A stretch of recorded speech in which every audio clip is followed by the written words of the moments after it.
Good morning. मैं Manisha Meena, assistant professor mathematics, government college Todaraisingh. आज हम बीएससी पार्ट थर्ड का पेपर फर्स्ट एब्स्ट्रैक्ट अलजेब्रा, इसमें हम एक इम्पॉर्टेंट टॉपिक हम पढ़ रहे थे, ग्रुप थ्योरी। अब ग्रुप थ्योरी में हमारे पास जो इम्पोर्टेंट टॉपिक है अभी के लिए हमारे पास है कि ग्रुप में किसी भी अवयव की पूर्णांक यानी कि ऑर्डर ऑफ यानी कि किसी भी ग्रुप के किसी भी एलिमेंट का ऑर्डर यानी कि पूर्णांक या ऑर्डर। ठीक है, तो ग्रुप के जैसे ही ऑर्डर निकलेगा वैसे ग्रुप का भी ऑर्डर निकलेगा और उसकी जितने भी अवयव हैं उन सभी का ऑर्डर निकलेगा। तो इसकी परिभाषा क्या है कि ग्रुप के किसी अवयव का पूर्णांक। सबसे पहले तो हमें पूर्णांक क्या होती है वो देखना है कि माना ए किसी ग्रुप जी स्टार का कोई अवयव है। ए क्या है आपके पास, जी स्टार का कोई अवयव है। जी क्या है, एक सेट है जिस पर स्टार कोई संक्रिया है। तो जी स्टार क्या है, एक ग्रुप है जिसका ए कोई अवयव है। तो तब किसी धनात्मक पूर्णांक n के लिए, कोई भी धनात्मक पूर्णांक है n, उसके लिए a की घात n is equal to A star A, यानी कि a को n बार ऑपरेट करना है आपको। तो a की घात n किसके बराबर होगा, जब a को n बार हम स्टार से ऑपरेट करेंगे। अगर गुणा की संक्रिया है तो n बार गुणा करेंगे और प्लस है तो प्लस करेंगे n बार। ठीक है, तो इसी तरह से यदि n ऋणात्मक पूर्णांक है यानी कि अगर n नेगेटिव है तो a की power n is equal to a की पावर माइनस m, क्योंकि n को हमने एक पूर्णांक के ऋणात्मक पूर्णांक है तो माइनस m, तो m क्या है, एक धनात्मक पूर्णांक है। तब a की पावर n को हम क्या लिख सकते हैं, a की power n is equal to a की power minus m is equal to a to the power minus 1, यानी a इन्वर्स यानी a के इन्वर्स की घात m। तो इसका मतलब a इन्वर्स को हमें कितनी बार ऑपरेट करना है, m बार। तो a इन्वर्स को m बार ऑपरेट करना है, तो इसका मतलब है कि a की पूर्णांकीय घात a की पावर नेगेटिव में हो तो a इन्वर्स की घात हमारे पास धनात्मक पूर्णांक आएगी। ठीक है, अब यहाँ पर देखिए कि किसी भी अवयव की शून्य घात तत्समक के बराबर परिभाषित की जाती है। किसी भी अवयव की, यानी कि अगर जी कोई ग्रुप है तो उसका कोई भी अवयव हो, कोई भी अवयव आप ले सकते हो, तो उस अवयव की घात अगर 0 के बराबर 0 है तो वो किसके बराबर होगा, a की घात 0 बराबर e for every a belongs to g होगा। ठीक है, अब हमारे पास अगर a की घात m इंटू a की घात n है, यानी कि m गुणा n, a की घात m इंटू a की घात n, अगर इन दोनों पर हम गुणन संक्रिया, हमारे पास ग्रुप में गुणन संक्रिया है और a की घात m और a की घात n क्या है, a की पूर्णांक घातें हैं n घात और m घात। तो अगर इन दोनों को हम गुणा करते हैं तो ये दोनों घातें जैसे गुणा में हमारे पास जुड़ जाती है वैसे ही ये जुड़ जाएंगे। इसी तरह a की घात m की घात n, तो ये क्या होता है, a की घात m इंटू n। अगर अब यही संक्रिया अगर प्लस में होती है, गुणा की जगह अगर प्लस होती है, यानी मैं कहूँ कि a की घात m प्लस a की घात n, तो क्या होगा, a की घात m प्लस a की घात n। तो यहाँ से हम क्या निकालेंगे, a की घात। अब यदि अगर प्लस संक्रिया है तो प्लस संक्रिया में a की घात जो n है वो किसके बराबर हो जाएगा, a plus a plus a plus a, कितनी बार, n बार। तो ये किसके बराबर हो जाएगा, a की घात n इंटू a के बराबर। तो n into a plus m into a, ये हो जाएगा हमारे पास। तो ये हो जाएगा m plus n into a के बराबर। ठीक है, ये घात इसके बराबर हो जाएगी। इसी तरह से m a की घात n किसके बराबर, m a के बराबर, और उसकी घात n वो किसके बराबर, m a इंटू n। तो n into m into a, ये इसके बराबर हो जाएगा। ठीक है, अब हम देखते हैं कि ग्रुप की कोटि क्या होती है, ग्रुप का ऑर्डर क्या है। ठीक है, तो ऑर्डर क्या कहते हैं, ऑर्डर किसे कहते हैं, इसकी हम डेफिनेशन है। तो हमारे पास है ग्रुप के अवयव की कोटि, यानी कि किसी भी ग्रुप के अवयव, कोई भी एलिमेंट है उसका ऑर्डर क्या होगा, तो order of an element of a group, किसी भी ग्रुप के अवयव की कोटि। तो ये क्या है इसकी डेफिनेशन, कि माना a किसी ग्रुप g का एक अवयव है, a g का कोई अवयव है, यदि एक धनात्मक पूर्णांक n एक न्यूनतम धनात्मक पूर्णांक, यानी कि एक ऐसे छोटे से छोटा पूर्णांक n अगर हमें इस प्रकार विद्यमान हो, इस प्रकार मिल जाए कि a की घात n किसके बराबर हो, e के बराबर, यानी कि तत्समक अवयव के बराबर हो, तब n अवयव a की कोटि कहलाता है। यदि यहाँ हम देखते हैं कि ये माना a किसी ग्रुप g का एक अवयव है, a किसी ग्रुप g का एक अवयव है। ठीक है, और यदि एक न्यूनतम धनात्मक पूर्णांक n, एक न्यूनतम धनात्मक पूर्णांक n इस प्रकार प्राप्त हो कि ए की घात n यानी कि a को n बार ऑपरेट करने पर हमें e प्राप्त हो रहा है, यानी कि तत्समक अवयव मिल रहा है, तब n अवयव a की कोटि कहलाता है। समझ में आया कि a की कोटि क्या होगा कि a को कम से कम n बार ऑपरेट करते ही हमें तत्समक अवयव मिल जाए। इससे ज़्यादा बार ऑपरेट करें तो मिल जाए, कोई बात नहीं, लेकिन जो मिनिमम है वो हमारे पास क्या होना चाहिए, n मिनिमम होना चाहिए, जिससे हम जितनी बार हम ऑपरेट करें और हमें तत्समक अवयव प्राप्त हो जाए। ठीक है, तथा a परिमित कोटि n का अवयव कहलाता है। ठीक है, जब n एक न्यूनतम धनात्मक पूर्णांक है यानी कि फाइनाइट नंबर है तो यानी कि a की कोटि क्या कहलाएगी, फाइनाइट कहलाएगी, यानी कि परिमित कहलाएगी। इसे हम ऑर्डर ऑफ a से व्यक्त करते हैं, अर्थात ऑर्डर ऑफ a इस केस में क्या हो गया, n के बराबर। ठीक है, अब इसका एक इम्पॉर्टेंट पॉइंट है कि यदि ऐसा कोई धनात्मक पूर्णांक n विद्यमान नहीं हो, अगर हमें ऐसा कोई पॉजिटिव धनात्मक पूर्णांक n प्राप्त ही नहीं हो, जिसके लिए a की घात n e के बराबर हो, ऐसा कोई भी हमें पूर्णांक ना प्राप्त हो जिसके लिए a की घात n = e हो, ये पॉसिबल नहीं हो, तो a की कोटि अपरिमित या शून्य कहलाती है। तो a क्या होगा आपके पास, अपरिमित कोटि का या शून्य कोटि का कहलाएगा। ठीक है, इसके बाद जो नेक्स्ट है वो हमारे पास पॉइंट है कि जो हमने अभी परिभाषा पढ़ी कि एक ऐसा न्यूनतम धनात्मक पूर्णांक जिसके लिए a की घात n किसके बराबर हो, e के बराबर।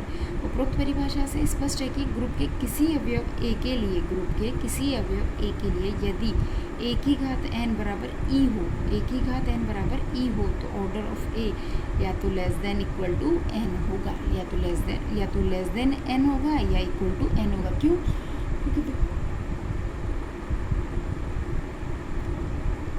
क्योंकि देखो यहाँ पर हमारे पास जब a की घात n न्यूनतम धनात्मक पूर्णांक हमें n ऐसा मिला जिसके लिए a की घात n = e हो।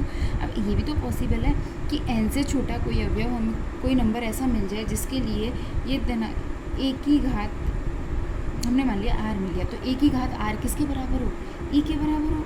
ठीक है, अब अगर e की घात n जो है वो r का अगर गुणांक है, r का यदि गुणांक है, यानी कि मैं कहूँ कि n अगर n = mr है, ठीक है, n = mr है, तो इसका मतलब कि अगर a की घात r बराबर e है तो a की घात mr भी किसके बराबर हो जाएगा, e के बराबर, यानी a की घात n भी e के बराबर हो जाएगा।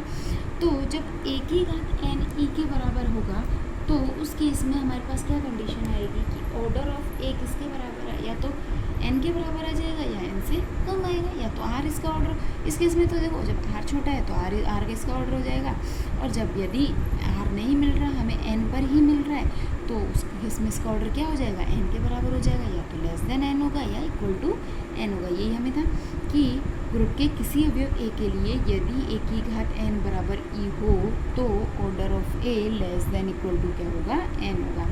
अब हम देखते हैं इसके कुछ एग्जांपल देखते हैं कि जिसमें हमें किसी भी एक ग्रुप दिया हुआ है, हमें उसके अवयवों का ऑर्डर निकालना है। जैसे ये देखो गुणात्मक समूह है, यानी कि इसमें संक्रिया कौन सी है, गुणा संक्रिया है। इसमें 3 अवयव है, 1 ओमेगा और ओमेगा स्क्वायर। तो ओमेगा स्क्वायर यानी कि ओमेगा क्यूब हम पढ़ चुके हैं, ये सारे के सारे 1 ओमेगा और ओमेगा स्क्वायर इकाई के घनमूल है। 1 ओमेगा और ओमेगा स्क्वायर इकाई के घनमूल है। जब इकाई के घनमूल हैं तो ओमेगा क्यूब का मान किसके बराबर होता है, 1 के बराबर।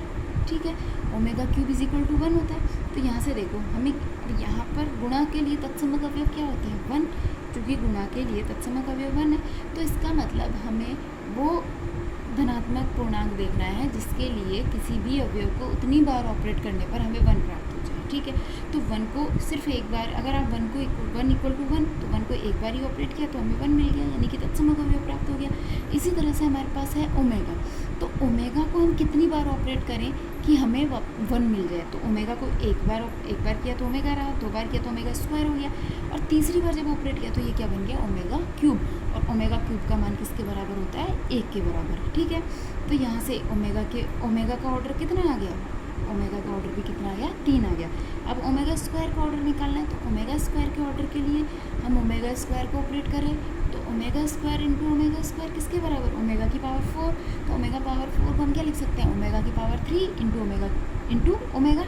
ठीक है, तो ओमेगा की पावर 3 किसके बराबर, 1 के बराबर, और ओमेगा यानी कि ओमेगा की पावर 4 किसके बराबर हो गया, ओमेगा के बराबर। अब इसी तरह से इसको, इस पूरे को हमें एक बार और ओमेगा स्क्वायर से ऑपरेट करें तो कितनी बार ऑपरेट हुआ ओमेगा स्क्वायर, 3 बार। Omega square into omega square into omega square, omega square into omega square की वैल्यू क्या है, omega, omega into omega square, तो ये किसके बराबर बन गया, ओमेगा क्यूब के बराबर। तो और ओमेगा क्यूब की वैल्यू क्या है, 1। तो यहाँ पर हमारे पास ऑर्डर क्या क्या है, एक का ऑर्डर 1, ओमेगा का ऑर्डर 3 और ओमेगा स्क्वायर का ऑर्डर भी 3। इसी तरह से नेक्स्ट एग्जाम्पल में है कि हमें एक ग्रुप दिया हुआ है जिसमें हमारे पास 0, 1, 2, 3, 4 3 अवयव हैं, 4 अवयव हैं, 0, 1, 2 और 3, और संक्रिय हमारे पास क्या है, समशेष मॉड 4 में। इसमें हमें क्या निकालना है, हमें इसमें इसके प्रत्येक अवयव का हमें ऑर्डर निकालना है। तो इसमें ये देखो कि प्लस मॉड समशेष मॉड 4 के लिए संक्रिय तत्समक अवयव क्या है, 0। तत्समक अवयव क्या है हमारे पास, 0 की 0 को किसी भी अवयव में जोड़ो तो हमें वापस से वही अवयव प्राप्त होता है। तो इसी तरह से हमें 0 क्या है, इसका तत्समक अवयव। अब हमें क्या देखना है कि इसके प्रत्येक अवयव का ऑर्डर निकालना है। तो यानी कि एक को हम कितनी बार जोड़ें, यानी कितनी बार समशेष मॉड 4 करें कि हमें वापस से 0 प्राप्त हो जाए। तो 1 + 1 किसके इक्वल, 2 के बराबर, 1 + फिर 2 + 1 3 के इक्वल, प्लस 1 4। अब 4 होते ही अब हम क्या करते हैं, इसकी वैल्यू किसके बराबर होती है, 0 के बराबर, क्योंकि जैसे ही 4 आएगा वैसे ही हम क्या करेंगे, 4 - 4 0, ठीक है। ऐसे ही 2 का हमें ऑर्डर निकालना है। तो 2 + mod 4 2 + 2 mod 4 = क्या हो गया हमारे पास, जैसे 4 आया वैसे ही इसकी वैल्यू क्या होगी, 0। 3 + 3 mod 4 इसकी वैल्यू क्या होगी, 6, और 6 में से हम 4 घटाएंगे तो कितना आया, 2। तो यानी कि 3 + 3 mod 4 की वैल्यू क्या है हमारे पास, 2।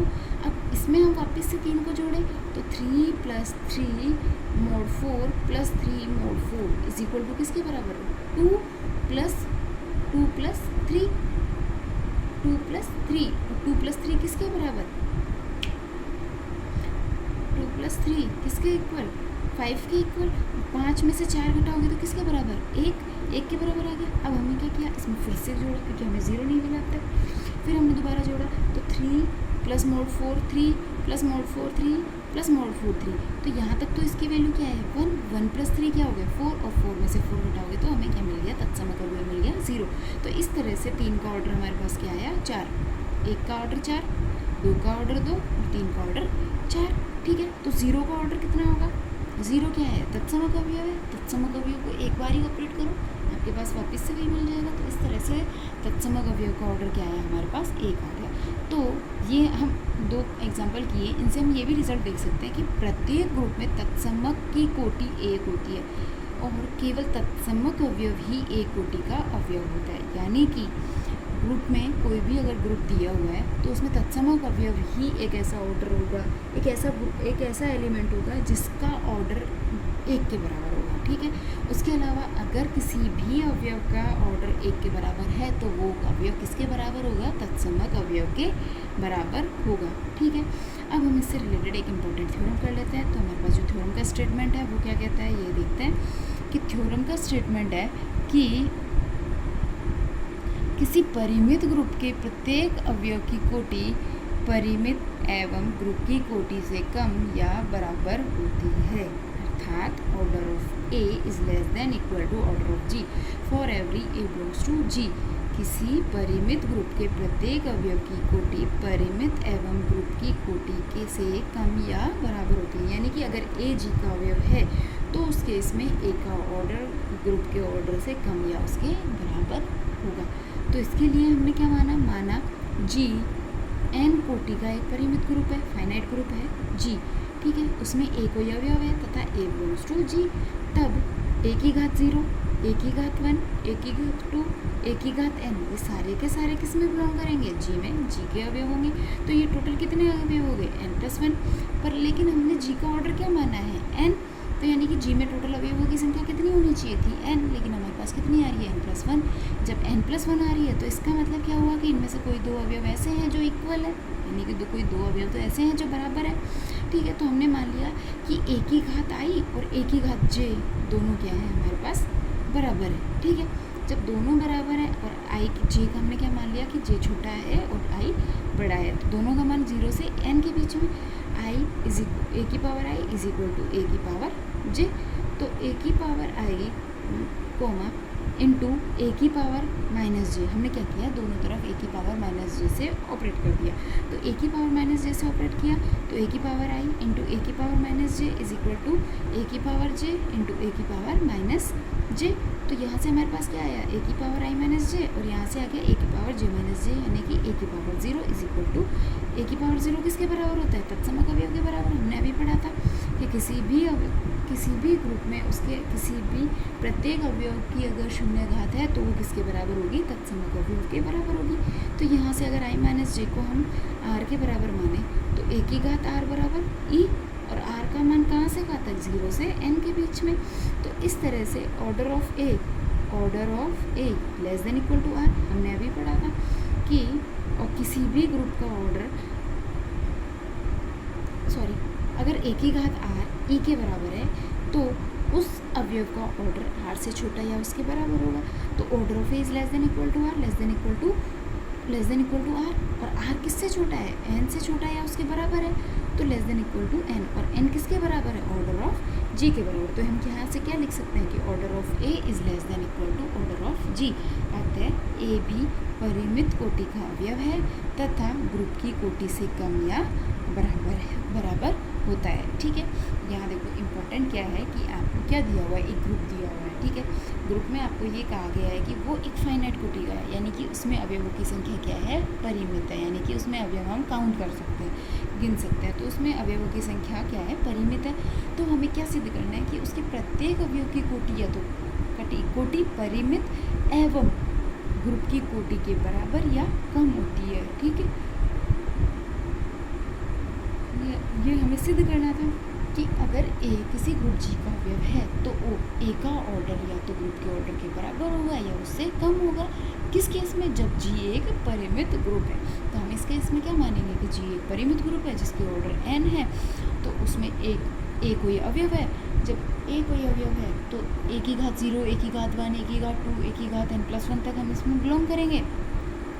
तो ए की घात n तक के बिलोंग करेंगे, क्योंकि हमारे पास क्या है, टोटल जी का ऑर्डर क्या है, n, जी का ऑर्डर n है, लेकिन हमारे पास अवयव क्या आ गए यहाँ से यहाँ तक n+1। तो इसका मतलब क्या होगा कि इसमें कोई दो अवयव बराबर है। जब कोई दो अवयव बराबर है तो यहाँ से हमारे पास क्या आ गया, ए की पावर r बराबर ई, यानी कि order of A is less than equal to order of G. अतः ए की कोटि भी क्या होगी, परिमित होगी। अगर ग्रुप की कोटि परिमित है तो उसके प्रत्येक अवयव की कोटि परिमित भी होगी और या तो ग्रुप की कोटि के बराबर या उससे कम होती है। Thank you.